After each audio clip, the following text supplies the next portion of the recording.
Hello, everybody. Welcome to Therapy Dog Talk.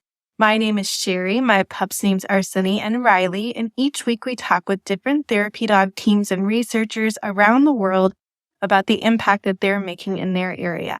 If you are just getting started or not sure where to get started, we have a free guide for you that you can find at freeguide.therapydogtalk.com. And we also have a community you can join at community.therapydogtalk.com. Today, we're talking with Heather and Dolly of Creating Bookworms, and I'm really excited to hear from them. Hi. Hello.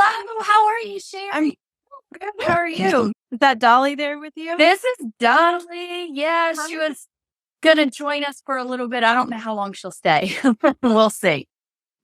That is totally fine. I always love it when they say hello, but I understand that being on Instagram is kind of boring for the dog. That's right. Awesome. Well, Heather, for those who don't know you, would you like to introduce yourself and your pup? Sure. So I am Heather. I'm from North Carolina. Dolly is my 3-year-old golden retriever. And we are a therapy team with Dogs with a Purpose out of Cary, North Carolina. We are super excited to be here today. We love your podcast, and I'm just really excited to share our story with the community. That's amazing. I love it. And it's so appropriate that we're talking to you this week since we shared a whole bunch of books last week about therapy dogs. Yeah. I definitely thought of you, though the timing was not intentional. That was coincidence. I've got some books too, so maybe I've got a few different ones that you guys haven't shared yet. I love it. I'm looking forward to seeing those. Well, Heather, how did you first discover the role of therapy dogs? So I'm an educator. I have been an educator for 24 plus years. And years ago, I read an article about dogs in classrooms helping struggling readers. And with the READ program, the Reading Educated Assisted Dogs program. So I immediately started researching and trying to find out how to get a READ dog. I learned that the very first step was to become a therapy team.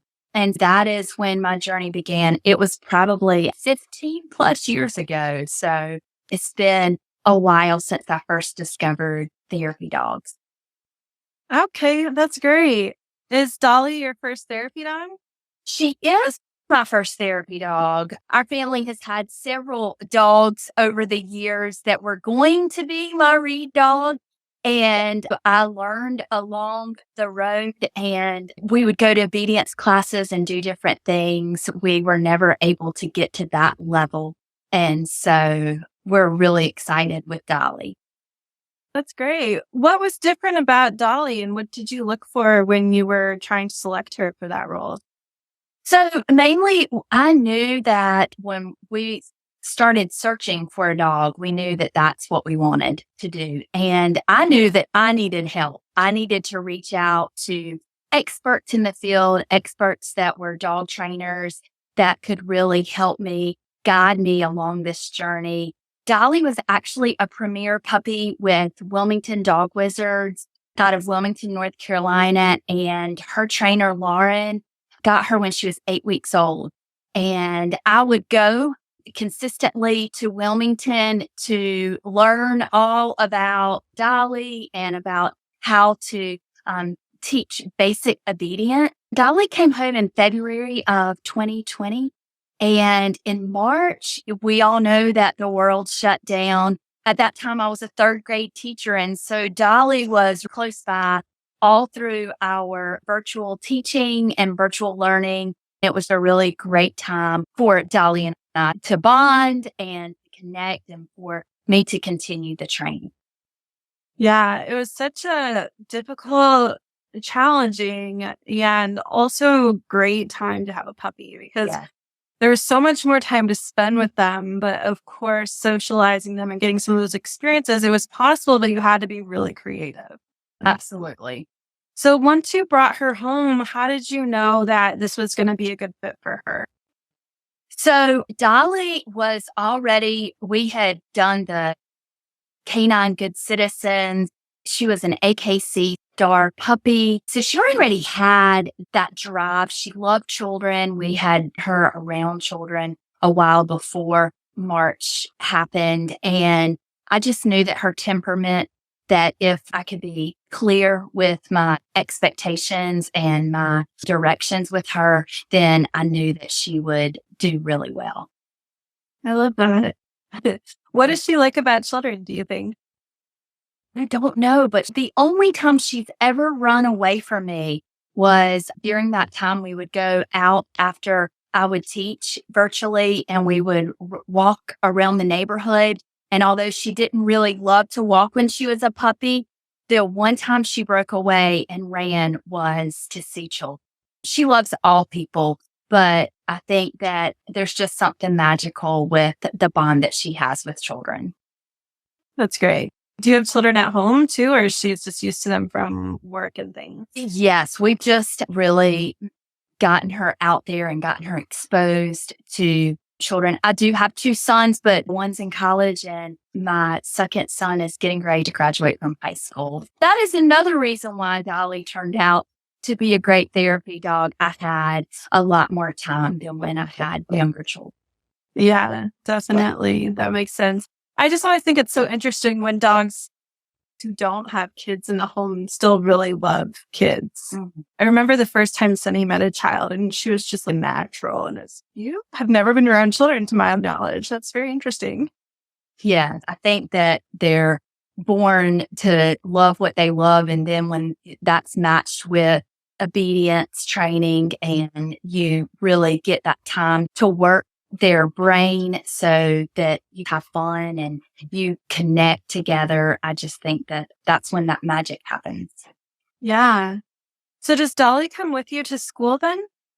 So she does. So last year was her first year getting into the classroom. I was a third grade teacher and she came every Friday and it was Dolly Day. I taught primarily reading. So she would work with one of my classes and then she would stay in her crate for a couple of hours and come out for the next class. Her magic number of actually working is about 2 hours. So when she's with me at school, she has a lot of time in her crate as well. This year, I have a new role. I'm an assistant principal. And so it looks a little different this year, but we have been able to get in to different classrooms and really start to create those bonds. Friday is still our Dolly Day. And so most Fridays, she's able to go to school with us. Okay, that's great. I love that. I also love that you identified like what that magic amount of time is that's good for her to spend time interacting with others. Yes. We also do a great deal of work at our local library. That was the first group that I reached out to as soon as we got our therapy certification. I knew that I wanted to do something here in the community and there's no better place than the library, right? So we have reading tales during the summer once a week, and during the school year, we meet once a month with children. And I was really able, just working with her through that, to see that 2 hours max is usually when she starts to show signs that it's time to go. She needs a break. Yeah, that's good. How does she let you know that she needs a break? What are those signs for her? Sometimes she can become very sleepy. And another sign is just getting up and walking away. She's very obedient and follows directions very well. So once she does that a couple of times, I know that it's time to move on and try something different. I love that you learned that. It really is so true that you need to know your dog. I think that those signs where they're like, okay, I need a break, I'm over it, are so subtle. And they're really something where you just know their personality so well that you're like, okay, you're being a little different right now. Yeah. Heather, what do you really love about implementing Dolly in your work and volunteering with her? What part of that is just something that makes you excited and keeps you doing it? So I have always been passionate about creating lifelong bookworms. Dolly just kind of takes my passion to the next level. I love sharing books with others and I love inspiring children to read more. And I also enjoy teaching children how to read. So with Dolly, we're able to inspire that curiosity with books, but it's all while creating joy. While she's listening to the children read, she'll even sometimes paw a page. I've taught her a little trick to do that. So if a child needs to reread a page, I'll tell the students that that's a favorite page and will they read it again? And then sometimes she'll fall asleep. So, we talk about how when she gets really comfortable, just like us, reading relaxes us and it reduces stress. And so it reduces stress in Dolly too. And sometimes she just needs to visualize the story. I see her bringing joy to all the environments where we are, whether it's at school or it's in the library or out in the community. Things are just happier with her. I think one of the things I've been most surprised about is the whole reason why I wanted a therapy dog was to impact children and to enhance their understanding of reading a little bit better. But I see that adults are impacted as well. The teachers at my school, they love to have Dolly Day. They'll count down to when she's coming because they want to get those snuggles and hugs. And also at the library, all the workers at the library, they love to come around and say their hellos as well. So she's just, wherever she is, she just brings joy. Is there a story that stands out to you from your time working or volunteering with her? There's lots of different stories and different ways that she's impacted others. But, I think one of the things that I didn't really consider are the kids that are really scared. They're petrified of dogs. I've had several students that would come and were really scared of dogs, but after we would coach the student and let them hang out with Dolly for a little bit, over several months, they would be laying down beside Dolly reading. So I think that is such a gift for those students. And then also students that are struggling to read. Reading can be very challenging for students. And I've had several students that come back and bring a stuffed animal and they've named that stuffed animal Dolly. So they're able to go home and read with Dolly, not the real Dolly, but that stuffed animal is their Dolly. And so that is really special. And then the last story is oftentimes if a student is struggling to read, they will say, I just want to read in my head. I don't want to read out loud. I don't like to read out loud. And that's often a cue for me. I know that reading might be a struggle for them. But with Dolly, they don't seem to mind. They may say that, but then once I tell them, I'm not going to listen, I'm just going to let Dolly listen, they open up and they share their stories. They read their stories over and over. And then I'm able to help boost their confidence. I'm able to kind of listen in and see what they're doing really well so that I can share that. I think that just boosting that confidence over time will get them to practice more. And that's, really the key. The confidence and practicing can help them become better readers. Yeah, I love that. Your kindness and your enthusiasm just really shine through while you tell those stories. So I can see why the kids really love working with you and with Dolly. You're getting quite a bit of love in the comment, by the way. Carla says, you look gorgeous. Emily is proud of you and loves watching your journey and your progress and how you touch so many. And Holly says Dolly is such a celebrity. She really is. Back when I go to the library to get a book or something and I don't have Dolly with me, everyone, they're not really happy to see me. They're always wondering, where's Dolly? And, so I love it. Well, you don't know this because I don't talk about this on here because why would I? But my mom has her master's in reading education. And every Thursday, she actually taught a writing class to homeschoolers at the library because we were all homeschooled. So I felt like I grew up in the library. We were in the reading program at 2 or 3 libraries at a time. Like my sister would fall asleep with a book in her hand. So I have to know, what books do you have there that we might be missing out on? Okay.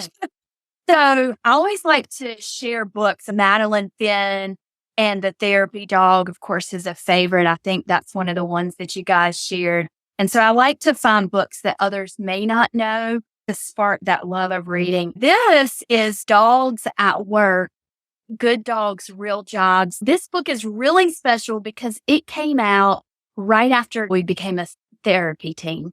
And so the book is precious. It's kind of written from the children's point of view. And they're at home like dogs are, but the dogs have to go to work. So it's really a great story to share all the different ways that dogs help out. I love to use this book because one of the things that surprised me is there's a lot of confusion around therapy dogs, service dogs, emotional support dogs. So I always like to, when I'm sharing with others or working with the kids, I like to let them understand that dogs have different roles so that they can understand that. So that's one of our favorite stories. Another favorite is Being a Dog, A Tale of Mindfulness. And this is just a great story about a dog. A lot of students will come and work with Dolly and they see her as being very calm and very different from dogs they may see at home. But I always like to let them know that at home, she's a regular dog and she loves to dig and she loves to chase a tennis ball and she'll even fight with her sister, which is a lab sailor. And so this is a good book. And then I'm not sure if you have met Heather Vienna before, but this is Augie, a therapy dog. It's in my backpack all the time because it really tells the tale of becoming a therapy dog. And so I always like to share that Augie and Dolly are secret friends because although they've never met, they have done a lot of the same things. And so those are 3 books that I try to keep in my backpack all the time to share with others. I love that. 2 of those are new to me. I am familiar with Augie's book. We didn't have Augie on here, actually, but I do have that one. I just have it on Kindle, actually, is where I have it. Yeah, thank you for sharing those. Those are great selection. Yeah, I'm sure it was hard for you to narrow it down. it always is hard to narrow it down for sure. Yes. Heather, what advice do you have for someone who's interested in getting started as a therapy dog team? So I think the biggest advice is to research all the different kinds of therapy teams that are around your area and find the one that matches what you wanted with your dog. Be patient because the dog that you have may not turn out to be that therapy dog team. But I think it's important to always remember never give up. Because if you do have a dream of having a therapy team, the rewards that you will get are just incredible. You think you're doing it for others, but you get so much just seeing the joy in other people. So don't give up and just research and find those experts. We also worked with Jackie's Basics and Beyond, and we went right after COVID. It was a unique time and we didn't really get to get out that much. And so I knew that I needed classes. And so Dolly and I started classes that were specific for therapy dogs, for dogs that were wanting to go through certification. When you can find the expert in that field of dog training, they can really help you out and make that journey a little bit easier.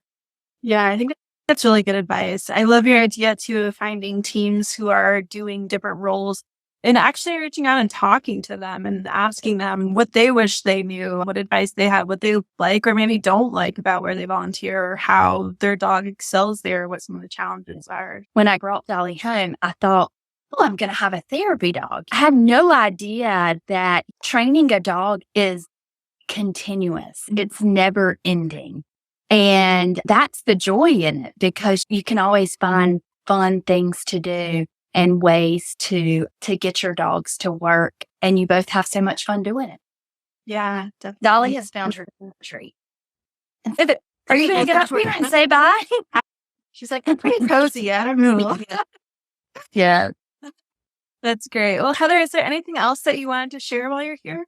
No, I just want to thank you for giving us the opportunity to share our story on here and for having these weekly podcasts. I have been going back and catching up on the podcasts that I've missed. And there's just a wealth of knowledge in what you're doing. And I think it's awesome. I wish I would have known about it when I first started this journey. So thank you to for doing this. Yeah, it's totally my pleasure. I do it probably for selfish reasons, just to have these conversations every week. But I love how helpful it is for everyone else too, and really how we've been able to connect people in the community here has been really special to see. It's a great community. And I think that we're so fortunate to be able to get together on Instagram and all the social media platforms. I'm on a Facebook group for school therapy dogs, and you can learn so much from each other. I guess that's another piece of advice I would have, is to find those people and connect wherever they may be around the world. Yeah, I love that. Well, Heather, if people want to follow you and Dolly, they can find you at Creating Bookworms, right? On Instagram? Yes, that is correct. And we love to share our journey and always throw in a book or some good tips about reading along the way. Awesome. All right. Well, thank you so much, and take care and have a great week. Okay. Thank you so much, Siri. You too. Bye-bye. Bye.